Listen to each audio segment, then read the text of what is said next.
नमस्कार, मी प्रणाली भोसले. माझे कोकणच्या प्राइम टाइम बुलेटिनमध्ये आपल्या सर्वांचं मनपूर्वक स्वागत करते. बुलेटिनला सुरुवात करण्याआधी पाहूयात हेडलाईन्स. कोकणवासियांसाठी आनंदाची बातमी. कशेडी बोगद्यातून दुहेरी वाहतूक होणार सुरू. राष्ट्रीय महामार्ग बांधकाम विभागाचा निर्णय.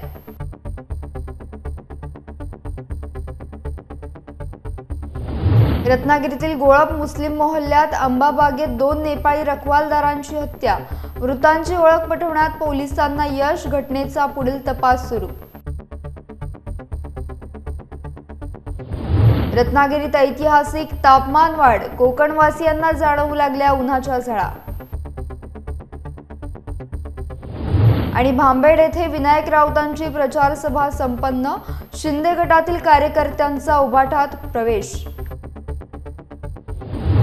पाहुयात सविस्तर वृत्त. कोकणवासियांसाठी आनंदाची बातमी आहे. उद्या 1 मे पासून मुंबई गोवा महामार्गावरील कशेडी बोगद्यातून दोन्ही बाजूकडील वाहतूक सुरू करण्यात येणार असल्याचा निर्णय राष्ट्रीय महामार्ग बांधकाम विभागाने घेतलाय. गेल्या वर्षभरापासून फक्त मुंबईतून कोकणात जाणाऱ्या वाहनांसाठीच कशेडी बोगदा खुला होता. मात्र आता मुंबईतून जाणाऱ्यांसाठी आणि कोकणातून मुंबईत येणाऱ्यांसाठी कशेडी बोगदा वाहतुकीसाठी सुरू करण्यात आला आहे. महत्त्वाचं म्हणजे या बोगद्यातून अवजड वाहनांना वाहतुकीसाठी बंदी घालण्यात आलेली आहे. ते जुन्याच कशेडी घाट मार्गाने जाणार आहेत. फक्त लहान प्रवासी वाहनांसाठी हा बोगदा सुरू असल्याचं सांगण्यात आलंय. रत्नागिरी तालुक्यातील पावस बायपास गोळप मुस्लिम मोहल्ला येथील अंबाबागेत 2 नेपाळी रखवालदारांची हत्या करण्यात आल्यानं तालुक्यात खळबळ उडाली आहे. रत्नागिरी तालुक्यातील पावस बायपास मार्गावरील गोळप मुस्लिम मोहल्ला येथील अंबाबागेत रखवालीसाठी असलेल्या 2 नेपाळ्यांची सोमवारी रात्री हत्या करण्यात आली. या हत्येमागील कारण अद्याप निष्पन्न झालं नसून दोघांची ओळख पटवण्यात पोलिसांना यश आलंय. उपविभागीय पोलीस अधिकारी निलेश माइनकर, सहाय्यक पोलीस निरीक्षक सुधीर धायकर, स्थानिक गुन्हे शाखेचे पोलीस निरीक्षक जनार्दन परबकर यांनी भेट दिली असून पोलीस हत्या करणाऱ्यांचा शोध घेत आहेत. रत्नागिरी पावस बायपास रोड जो आहे एक आंब्याची बाग आहे डोंगरामध्ये. सदर ठिकाणी 2 नेपाळी व्यक्ती मृत अवस्थेत आढळून आलेले आहेत. त्यांच्या डोक्यावरती वगैरे जखमा आहेत आणि आता घटनास्थळी पोहोचून पोलिसांनी पुढील कार्यवाही सुरू केलेली आहे. आणि सदरचे जे व्यक्ती आहेत नेपाळी त्यांची नावं निष्पन्न केलेली आहेत आपण. आणि सदरबाबत आता कारण काय असू शकतं या दृष्टिकोनातून पोलिसांनी तपास सुरू केला. रत्नागिरी जिल्ह्यातील काजू हंगाम अंतिम टप्प्यात आलाय. सरासरीच्या 30% उत्पादनाचा अंदाज आहे. उत्पादन कमी असलं तरी काजू बीचा दर हा 110 रुपयांवरच स्थिर आहे. त्यामुळे यापुढे वाढ होण्याची शक्यता नसल्याचं व्यापाऱ्यांनी सांगितलंय. जिल्ह्यात यावर्षी जानेवारीपासून काजू हंगामाला प्रारंभ झाला. किनारपट्टी भाग आणि दोडामार्ग तालुक्यात जानेवारीच्या पहिल्या आठवड्यात तर इतर भागात जानेवारीच्या अखेरीस हंगाम सुरू झालाय. यावर्षी नोव्हेंबर आणि डिसेंबरमध्ये थंडीचा अभाव होता. त्यामुळे अपेक्षित पालवी आणि मोहर आला नाही. जानेवारीत थंडी पडल्यानंतर झाडांना पालवी आणि मोहर आला. त्यामुळे प्रथमच काजू हंगामाची 3 टप्प्यात विभागणी झाली. पहिल्या आणि दुसऱ्या टप्प्यातील काजू हंगाम आता अंतिम टप्प्यात आलाय. तर तिसऱ्या टप्प्यातील हंगाम देखील पुढील 10 ते 12 दिवसात आटोपण्याची शक्यता आहे. काजूच्या दरात कोणतीही वाढ झाली नाही. काजू बीचा दर हा प्रति किलो केवळ 110 रुपयांवरच राहिला आहे. उत्पादन कमी असल्यामुळे काजू बीच्या दरात वाढ होईल अशी अपेक्षा शेतकऱ्यांना होती. मात्र दरात वाढ होताना दिसत नाही. त्यामुळे उत्पादक काजू बीची विक्री करू लागल्यात. शासनानं काजूसाठी अनुदानासहित 130 रुपये दर निश्चित केलाय. ही दरवाढ फसवी असल्याचा आरोप आता बागायतदारांनी केलाय. विदर्भ, खानदेश, मराठवाड्यात उन्हाचा पारा हा 40 ते 45च्या वर मे महिन्यात जात असतो. हे आपण ऐकलंय आणि वाचलंय. पण आता कोकण ही आघाडीवर आलाय. त्याचं प्रमुख कारण म्हणजे कोकणात झालेली लाखो झाडांची वृक्षतोड.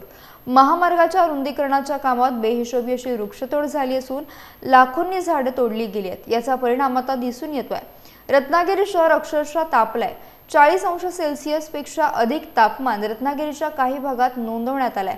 तर काही भागात 45 अंश सेल्सिअस पर्यंत तापमान वाढलंय. त्यामुळे नागरिकांनी काळजी घ्यावी असं आवाहन आरोग्य विभागाकडून करण्यात आलंय. राज्यभर वाढलेल्या तापमानाचा परिणाम आता भाजीपाल्याच्या पुरवठ्यावर देखील जाणवू लागलाय. मुंबई कृषी उत्पन्न बाजार समितीमध्ये आवक घसरली असून बाजारभाव वाढण्यास सुरुवात झाली आहे. फरसबी, फ्लावर, शेवगा शेंग, काकडीसह पालेभाज्यांच्या दरामध्ये देखील वाढ झाली आहे. उन्हामुळे भाजीपाला खराब होण्याचं प्रमाण वाढलं असून दुपारी दुकानं बंद ठेवावी लागतात. बाजार समितीमध्ये सोमवारी 532 वाहनांमधून 2079 टन भाजीपाल्याची आवक झाली असून यामध्ये 4 लाख जोडी पालेभाज्यांचा समावेश आहे।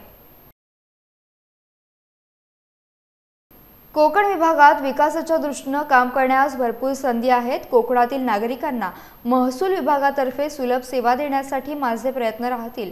कोकण विभागातील अनुभवी अष्टपैलू अधिकारी आणि कर्मचाऱ्यांच्या सहकार्याने नागरिकांना सेवा पुरवण्यावर भर देणार असल्याचं नवनिर्वाचित आयुक्त पी वेलरासू यांनी सांगितलं।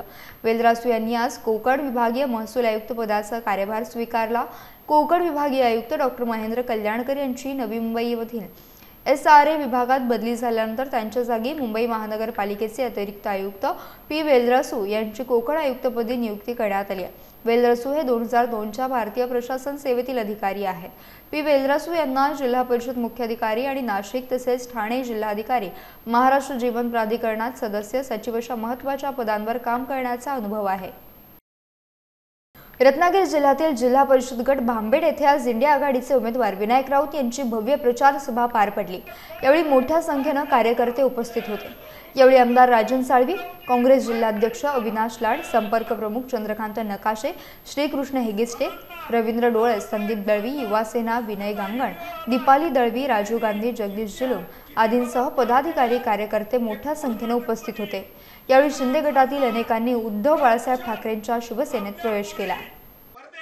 आता मगाशी त्या गद्दारांना कंटाळून बरेचसे कार्यकर्त्यांनी ताई तुम्ही या भव्य परिवारामध्ये आलेला तुमचं मनापासून स्वागत, मनापासून स्वागत। त्या गद्दारांची साथ वेळीच सोडलात हे महत्वाचं आहे। ज्यांनी ज्यांनी महाराष्ट्राची बेईमानी केली, गद्दारी केली, हे गद्दार त्यांची अवलत नाही राहिलेली बाबा, अवलत नाही राहिलेले, पण जे प्रामाणिकपणे राहिले ते आजही उघड माथ्याने फिरतायत। आज राजन साळवी आणि विनायक राऊत काय, आम्ही खोक्यांच्या मागे नाही गेलो बाबांनो, आमच्याकडे पैसा किती आहे हे निवडणूक आयोग सांगेल तुम्हाला। आमच्या त्या ऍफिडेव्हिट मध्ये चोरून ठेवला असेल तरी शोधून काढा। नारायण राणे 19 करोड रुपयाचं सोनं, आम्हाला 1 तोळा घ्यायचं झालं तर 75,000 रुपये, आणि ह्यांच्याकडे 19 करोड रुपयाचं सोनं कुठून कमवलं, ते कुठून वांग्यापूत आणलं, सालगती कुठून आणलं, लोकांचे खून पाडून हे जमीन जुमला तुम्ही हडप केला, आणि विनायक राऊतने लोकांचे आशीर्वाद घेऊन हे कोकणची निर्मिती केलेली आहे। त्यामुळे मला भीती नाहीये कोणती। सध्या सर्वत्र लोकसभा निवडणुकांचे वारे घुमू लागल्यात। सर्व पक्षांचे प्रमुख आपापल्या उमेदवारांच्या प्रचारार्थ सभा दौरे करत आहेत। त्याच पार्श्वभूमीवर वंचितचे रत्नागिरीतील उमेदवार मारुती काका जोशी यांच्या प्रचारार्थ वंचितचे ॲडव्होकेट प्रकाश आंबेडकर हे उद्या रत्नागिरीत जाहीर सभा घेणार आहेत। या सभेला मोठ्या संख्येने उपस्थित राहण्याचे आवाहन करण्यात आले आहे। नमस्कार, मी रत्नागिरी सिंधुदुर्ग लोकसभेचा उमेदवार मारुती काका जोशी या वंचित बहुजन आघाडीचे सर्वेसर्वा श्रद्धेय बाळासाहेब आंबेडकर आपल्या रत्नागिरीत येत आहेत। रत्नागिरी शहराजवळ स्वातंत्र्यवीर सावरकर मैदान, लक्ष्मी चौक, गाडीतळ या ठिकाणी सकाळी 10 वाजता जाहीर सभेचे आयोजन केलेले आहे। या सभेचा श्रद्धेय बाळासाहेब आंबेडकर मार्गदर्शन करणार आहेत। मी सर्व जनतेला आवाहन करतो की या बहुजनांच्या राजकारणाला बळकटी देण्यासाठी काम बाबासाहेबांचे नातू बाळासाहेब आंबेडकर करत आहेत। या सभेला लाखोच्या संख्येने उपस्थित राहावे अशी सर्वांना नम्रतेची विनंती करतो। यासह वेळ झाली आहे बुलेटिनमध्ये इथेच थांबण्याची। भेटूयात नवीन बुलेटिनसह। तोपर्यंत तुम्ही कुठेही जाऊ नका, पाहत रहा फक्त माझे कोकण।